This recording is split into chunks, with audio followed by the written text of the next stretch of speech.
Hey there. So, have you ever walked away from some upsetting experience with this surprise at how you reacted? You have this odd, this puzzled feeling, and you're asking yourself, where'd that come from? Referring to your own internal response. If you have, then you're familiar with what I'm calling emotional tuning forks. A tuning fork used to be something used to tune an instrument. It involved two bars, and when struck, a bar would vibrate. And the second bar would vibrate in resonance with the first and create a note. The analogy is that when an experience strikes us, it also sets up a resonance in us and creates a note. What I mean is that the present experience strikes us in a particular way. That is, that it resonates or feels similar to another experience in the past. Usually this happens below our conscious awareness, and when that happens, we react. Not only with similar emotions to the old experience, but we react with some of the same emotions that are coming from back then. And so what's happening is a compounding of emotions and emotional energy. You have your present emotional response piled on top of the emotions from the past.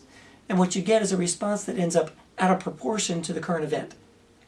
Let me encourage you that this experience of a tuning fork is not a terrible thing, although it can be discomforting. It's rather God's design for how our mind and emotional self works.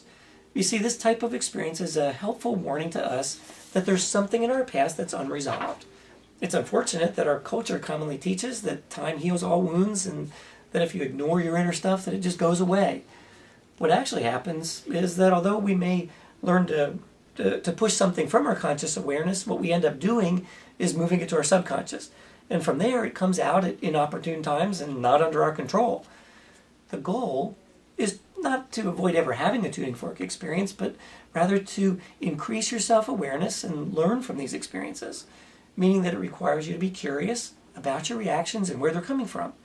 I would invite you to dare to explore your reactions with a safe person, being open to the feelings that surface. By paying attention to your reactions, increasing your self-awareness, and getting help when you need it, we can address and heal unresolved issues, and so reduce our tuning forks and improve our self-control.